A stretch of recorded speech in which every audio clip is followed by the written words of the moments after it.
প্রযুক্তি নির্ভর এই সময়ে নতুন স্মার্টফোনের পাশাপাশি মানসম্মত ব্যবহৃত মোবাইল ফোনের চাহিদাও বাড়ে দ্রুত। সেই চাহিদা পূরণে গ্রাহকদের আস্থা অর্জন করে আগাই চলের নূর আল জামান।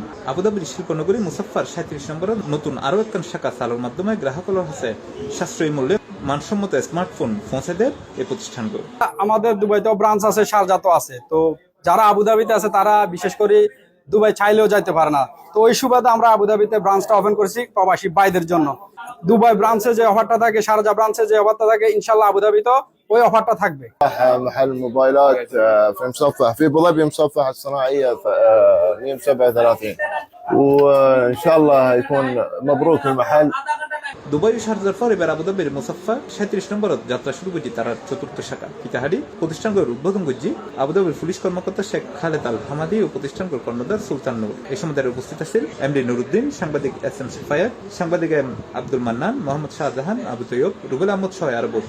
শুকরিয়া আদায় করি আলহামদুলিল্লাহ, কারণ নূর আল জামানের শুভ উদ্বোধন হয়েছে। আলহামদুলিল্লাহ সবাই একসাথে মিলে এটা উদযাপন করতে পারতেছি। তো যেহেতু ভাইয়েরা এত ভালোবাসা এত আন্তরিকতা দেখাইছে, ভাইয়াদের জন্য পুরো ইমারতে যত প্রবাসী ভাইয়েরা আছে কলেজের ভাইদের জন্য পুরো ঈদ পর্যন্ত অফার থাকবে। উদ্বোধন অনুষ্ঠানে আছেন সাধারণ প্রবাসী ক্রেতা হল উপচে পড়া বিশেষ ছাড় ও আকর্ষণীয় অফার পেয়ে খুশি তারাও। তত মানুষের কি কাজের ক্ষেত্রে ইলেকট্রনিক্সের কি অনেকটা চাহিদা। আপনার স্যামসাং S25 4 আলট্রাতে যেটা ক্যামেরা বলেন বা অন্য অন্য কাজের ক্ষেত্রে যেটা যতটুকু দিচ্ছে প্রযুক্তি, S25 আলট্রাতে কিন্তু প্রযুক্তি আরো বাড়াইছি। টেকনোলজির দিকে আপনারা ফোকাস করবেন। যে জায়গায় এমআরওতে সবচেয়ে মূল জিনিসটা হচ্ছে যে আপনার টেকনোলজি, আপনার হাতের কাজ আছে, আপনি যে কোনো জায়গায় কাজ করতে পারবেন।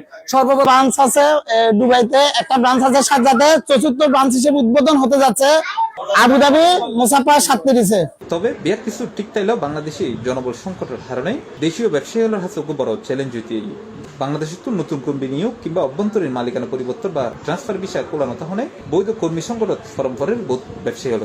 যে কারণে নতুন সরকারের হাতে দ্রুতই কূটনৈতিক প্রচেষ্টার মাধ্যমে এই সমস্যা সমাধানের দাবি জানিয়ে প্রবাসী হল। আমাদের দেশের ভিসাটা বন্ধ, ট্রান্সফার বন্ধ।